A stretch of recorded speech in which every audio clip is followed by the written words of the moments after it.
Hello guys, welcome to my channel fashion corner Telugu. ఈరోజు ఈ వీడియోలో ఒక్క శారీ నుంచి 2 లాంగ్ ఫ్రాక్స్ ఎలా కుట్టాలని చూద్దాం. సో ఇక్కడ కనిపిస్తున్న పింక్ శారీ నేను కంప్లీట్ శారీ వాడుతున్నాను. ఇందులో నుంచి ఒక 10 ఇయర్స్ ఇంకా 8 ఇయర్స్ ఓల్డ్ పిల్లలకి 2 లాంగ్ ఫ్రాక్స్ ఎలా కుట్టాలని చూద్దాం. సో ఇక్కడ నేను కంప్లీట్ శారీ కోసం 5 మీటర్స్ లైనింగ్ తీసుకున్నాను. అండ్ ఈ బ్లూ ఫ్రాక్స్ వచ్చేసి వాళ్ళ ఆది ఫ్రాక్స్ అనమాట. సో వాటి నుంచి వాటి మెజర్మెంట్స్ తోటే ఇప్పుడు పింక్ కలర్ ఫ్రాక్ కుట్టబోతున్నాం అనమాట. సో ఫస్ట్ అయితే నేను లైనింగ్ తీసుకున్నాను. ఫస్ట్ బాడీ పార్ట్ కట్ చేద్దామని లైనింగ్ తీసుకొని 4 ఫోల్డ్ చేసి హైట్ ఎంత అయితే ఉందో, బాడీ యొక్క హైట్ ఎంత అయితే ఉందో అంత దగ్గర మార్క్ చేసుకొని కట్ చేసుకున్నాను. 4 ఫోల్డ్ కట్ చేసుకున్న తర్వాత 2 అలాగే కట్ చేసుకోవాలి. ఇక నేను ఒకటే చూపిస్తున్నాను, ఎందుకంటే ఒకటి చూపిస్తే ఇంకోటి మీకు ఐడియా వచ్చేస్తుంది, అందుకని ఒకటే చూపిస్తున్నాను. ఇక్కడ నేనైతే 4 ఫోల్డ్ చేస్తే ఇలా వచ్చిందనమాట చిన్న ఫ్రాక్ ఇది. సో హైట్ వచ్చేసి 11 ఇంచెస్ ఉంది అండ్ చెస్ట్ లూజ్ వచ్చేసి 10 ఇంచెస్ ఉంది. అంటే 10 అంటే 8 అనమాట. 8 + 2 10 అలాగా కట్ చేసుకున్నాను.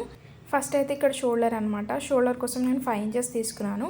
షోల్డర్ ఎంతైతే తీసుకుంటామో ఆర్మ్ హోల్ కూడా అంతే తీసుకోవాలి. అందుకని అక్కడ కూడా 5 ఇంచెస్ తీసుకొని ఇలా ఎల్ షేప్లో ఒక లైన్ డ్రా చేస్తాను. తర్వాత నెక్ అనమాట. సో 5 ఇంచెస్ ఉంది కదా, షోల్డర్ అనేది 2 ఇంచెస్ 2.5 ఇంచెస్ ఉండేలాగా అండ్ నెక్ 2.5 ఇంచెస్ ఉండేలాగా చూసుకొని ఇలా మెజర్ చేసుకొని నేను ఇక్కడ ఆది ఫ్రాక్ తోటి ఒకసారి చెక్ చేస్తున్నాను అనమాట. మళ్ళీ పర్ఫెక్ట్గా వస్తుందా రాదా అని ఇలా చెక్ చేసుకున్నాను. ఒకసారి చెక్ చేసుకుంటే కరెక్ట్గానే ఉంది. మళ్ళీ తర్వాత టేప్తో చెక్ చేసి 2.5 ఇంచెస్ దగ్గర మార్క్ చేసుకున్నాను. అండ్ డెప్త్ వచ్చేసి 2.5 తీసుకున్నాను. తర్వాత మళ్ళీ ఎల్ స్కేల్ యూజ్ చేస్తూ ఇలా లైన్ డ్రా చేసి అందులో షేప్ స్కేల్ యూజ్ చేస్తూ నేను నెక్ డిజైన్ అనేది రౌండ్గా డ్రా చేసుకున్నాను అనమాట. Front and back same, back side part వస్తుంది అనమాట. సేమ్ శారీస్ ఇవే ఆల్మోస్ట్ నేను 9 లాంగ్ ఫ్రాక్స్ కుట్టాను అనమాట. నాకు కూడా బోర్ వస్తుంది ఊకే సిమిలర్ ప్యాటర్న్స్ కుట్టాలంటే. ఒకవేళ ఇంట్రెస్ట్ ఉన్న వాళ్ళు మన ఛానల్లో చెక్అవుట్ చేయండి. ఇదే లాంగ్ ఫ్రాక్ మోడల్స్ 2-3 అప్లోడ్ చేశాను. ఇవి చిన్నపిల్లలే కదా, 2 వస్తాయి కదా అని మళ్ళీ అప్లోడ్ చేస్తున్నాను. ఇక్కడ నేను మళ్ళీ ఒకసారి హైట్ చెక్ చేసుకొని 11 ఇంచెస్ దగ్గర మార్క్ చేసుకున్నాను. మార్క్ చేసుకున్న తర్వాత ఎల్ స్కేల్ యూజ్ చేస్తూ ఒక లైన్ డ్రా చేశాను. ఇలా ఎల్ స్కేల్ వాడడం వల్ల లైన్ అనేది క్రాస్ పోకుండా స్ట్రైట్గా వస్తుంది అనమాట. ఇప్పుడు ఏమో ఆర్మ్ హోల్ కోసం మనం ఆర్మ్ హోల్ యొక్క లెంత్ 5 ఇంచెస్ తీసుకున్నాం కదా, 5లో హాఫ్ 2.5 దగ్గర ఒక మార్క్ అండ్ మిడిల్లో 1 ఇంచ్ దగ్గర ఒక మార్క్ అండ్ 1.5 ఇంచ్ దగ్గర ఒక మార్క్ పెట్టుకున్న తర్వాత ఇప్పుడు చెస్ట్ లూజ్ అనమాట. చెస్ట్ లూజ్ 8 ఉంది అండ్ 8 + 2 10 దగ్గర మార్క్ పెట్టుకున్నాను. అలాగే నడుమేమో 7 ఉంది, 7 + 2 9 అలా మార్క్స్ పెట్టుకున్న తర్వాత ఇప్పుడు మన ఆర్మ్ హోల్ కి 3 పాయింట్స్ పెట్టుకున్నాం కదా, ఆ 3 పాయింట్స్ జాయిన్ అయ్యేలాగా ఇలా షేప్ స్కేల్ పెట్టి డ్రా చేసుకోవాలి. ఒక ముందు వైపు 1/2 ఇంచ్ లోపలికి పెట్టుకోవడం వల్ల మనకి బుంగలు రాకుండా ముందు పర్ఫెక్ట్గా వస్తుంది అనమాట హ్యాండ్స్. అందుకని ఇలా 1/2 ఇంచ్ లోపలికి పెట్టుకొని మళ్ళీ షేప్ స్కేల్ యూజ్ చేస్తూ ఆర్మ్ హోల్ యొక్క షేప్ డ్రా చేయాలన్నమాట. డ్రా చేసిన తర్వాత కట్ చేసుకుంటే మనకి టాప్ పార్ట్ అనేది రెడీ అవుతుంది.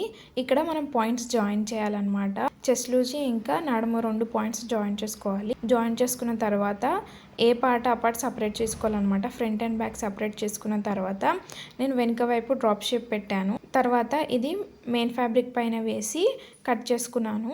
ఈ డ్రాప్ షేప్ కావాలంటే నేను ఆల్రెడీ ప్రీవియస్ వీడియోస్లో చాలా సార్లు చెప్పాను. ఇంట్రెస్ట్ ఉన్న వాళ్ళు చెక్అవుట్ చేయండి. ఇక నేను లూప్ టర్నర్ గురించి చెప్తున్నాను. నేను రీసెంట్గా పర్చేస్ చేశాను లూప్ టర్నర్. ఫస్ట్ అయితే నేను డోరీస్ కోసం 1 ఇంచ్ క్లాత్ తీసుకొని కుట్టాను అనమాట. ఫోల్డ్ చేసి కుట్టిన తర్వాత ఇలా లూప్ టర్నర్ అందులో పెట్టి ఇక్కడ ఎడ్జ్లో మనకి ఇలా ఓపెనింగ్ క్లోజింగ్ లాగా ఉంటుంది అనమాట. అది ఓపెన్ చేసి అందులో కొంచెం క్లాత్ పెట్టి క్లోజ్ చేయాలి. క్లోజ్ చేసిన తర్వాత ఇంకో వైపు నుంచి ఇలా గుంజాలన్నమాట. గుంజితే మనకి క్లాత్ అనేది లోపలికి వచ్చేస్తుంది. సో ఇలా లూప్ టర్నర్ వల్ల చాలా ఈజీ అవుతుంది అనమాట డోరీ స్టిచ్. నార్మల్ అంతకుముందు అయితే నేను సేఫ్టీ పిన్ తో తీసేదాన్ని, అవి లా వచ్చేది. అదే ఇలా తీయడం వల్ల చాలా సన్నగా వచ్చింది. నేను ఎండింగ్ లో చూపిస్తాను సేఫ్టీ పిన్ తో తీసింది ఎలా వచ్చింది అండ్ లూప్ టర్నర్ తో తీసింది ఎలా వచ్చింది అనేది. ఇలా అంతా బయటకు అనాలన్నమాట. స్లోగా అనాలి. ఫాస్ట్గా అంటే మళ్ళీ నాలాగే ఇక్కడ చిక్కు పడిపోతుంది. సో స్లోగా అంటూ తీస్తే మనకి డోరీ అనేది చాలా సన్నగా వస్తుంది అనమాట. ఎవరికైనా సన్నగా డోరీస్ కావాలనుకున్న వాళ్ళు ఇలా లూప్ టర్నర్ పర్చేస్ చేయడం మంచిది అనేది నా అభిప్రాయం.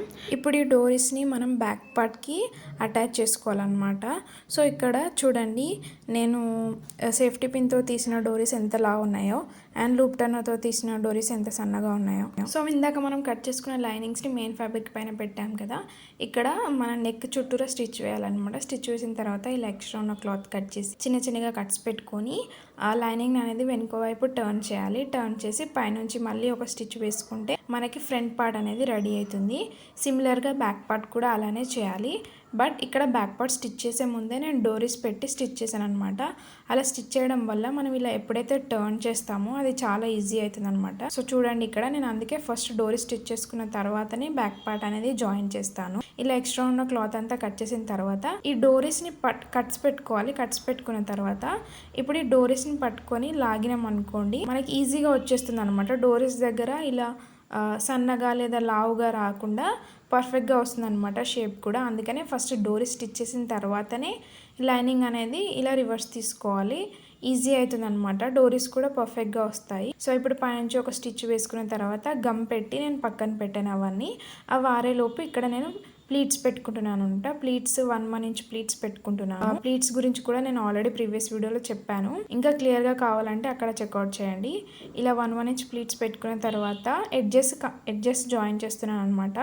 2 ఎడ్జెస్ జాయిన్ చేసిన తర్వాత దీనికి లైనింగ్ అటాచ్ చేసేసాను. డైరెక్ట్గా అటాచ్ చేసిన తర్వాత ఇక్కడ మనం జాయిన్ చేసిన తర్వాత కొంచెం ఎక్స్ట్రా క్లాత్ ఉంటుంది కదా, ఆ జాయినింగ్ అనేది కనబడకుండా మళ్ళీ ఒక ప్లీట్ పెట్టుకోవాలన్నమాట మధ్యలో. సో ఇక్కడ నేను అదే చూపిస్తున్నాను.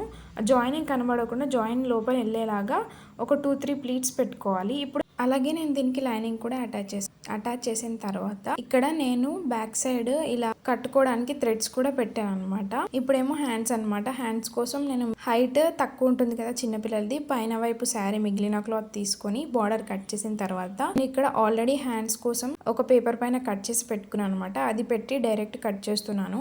Hands the stitching and cutting video కూడా నేను ఆల్రెడీ ఛానల్లో అప్లోడ్ చేశాను. ఇంట్రెస్ట్ ఉన్న వాళ్ళు చూడొచ్చు. ఇలా హ్యాండ్స్ అనేది డైరెక్ట్ మార్క్ చేసుకున్న తర్వాత కట్ చేసుకుంటున్నాను అనమాట. ఇక్కడ బాహుబలి హ్యాండ్స్, అందుకని ఒక 5 ఇంచెస్ ఎక్స్ట్రా పెట్టుకున్నాను ముందు క్లాత్. తర్వాత మధ్యలో కట్ పెట్టుకున్నాను. అండ్ అలాగే 5 ఇంచెస్ ఎక్కడైతే పెట్టానో అక్కడ కూడా చిన్నగా కట్ పెట్టుకోవాలన్నమాట. అంటే అక్కడ వరకు నేను ప్రిల్స్ పెట్టుకోవాలన్నమాట. ఇలా ఎక్స్ట్రా 5 ఇంచెస్ ఏదైతే ఉందో అది కంప్లీట్గా ప్రిల్స్ పెట్టుకోవాలి. కింది వైపు అండ్ పై వైపు ప్రిల్స్ పెట్టుకున్న తర్వాత ఈ హ్యాండ్స్ ఇంకా టాప్ బాటమ్ అన్ని జాయిన్ చేసుకోవాలి. ఇప్పుడైతే నేను ఇక్కడ ప్రిల్స్ పెట్టిన తర్వాత కింది వైపు పై వైపు ప్రిల్స్ పెట్టిన తర్వాత బార్డర్ యాడ్ చేస్తున్నాను అనమాట. దీనికి కింది వైపు బార్డర్ని 2 ఫోల్డ్ చేసి యాడ్ చేసి మళ్ళీ ఆ బార్డర్ని మళ్ళీ ఒకసారి ఫోల్డ్ చేసి స్టిచ్ వేసాను అనమాట. అంటే నాకు బార్డర్ అనేది 1/2 ఇంచే రావాలి. 1/2 ఇంచ్ వచ్చేలాగా స్టిచ్ చేసుకున్నాను. ఇలాగే 4 హ్యాండ్స్ స్టిచ్ చేయాలన్నమాట.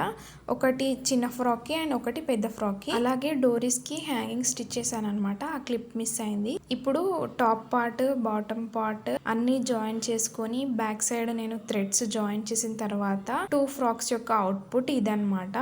ఇలా హ్యాంగింగ్స్ కూడా చాలా బాగా వచ్చాయి. ఇవి బాహుబలి హ్యాండ్స్. ఒక్క శారీలో 2 ఫ్రాక్స్ అవడం వల్ల గేరా చిన్నగా వచ్చింది, బట్ అవుట్పుట్ మాత్రం చాలా బాగా వచ్చింది. మీకు ఈ వీడియో నచ్చితే తప్పకుండా లైక్ చేయండి, షేర్ చేయండి అండ్ సబ్స్క్రైబ్ చేయండి. Okay bye.